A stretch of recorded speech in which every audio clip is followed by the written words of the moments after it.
na somboa nsangumbe na binyo dimalane bele di basu oboso kaneni te di bono moni nengedi onyola ka miyama disama. Alors je disais tantôt que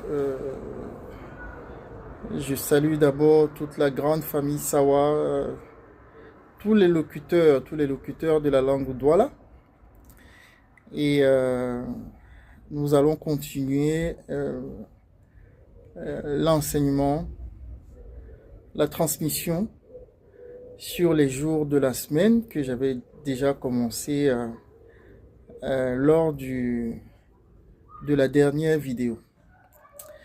Alors, natande na kwalana minyama disama di ben bisukudu be baten nkayindi na natana kwalana di ben mosi kwasi mkosi nikana masuma biala mena mabona si nisi nya kwalande idingere ya wasi si ndi wasi kanet bakona wasi to so bel dune limela su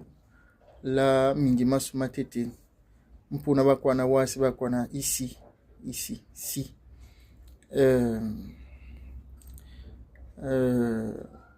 yiri sukudu pe ya kwa ndina mo su kwa su muko su ngi su ndo su to so do ne su esabasu etinyasu onyanje onyora na yeni sukudu to so di njongele mo lende bwamna ikwale na kwa osu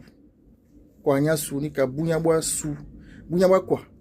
ni su nya kwale ya ndi bunya nongite ilangisa na dimene so su ininga o makwala dimene si ininga wakwala na dimene ne su ininga wankwale ya ndi wamba isi ndi njika bunya dimene neno nikande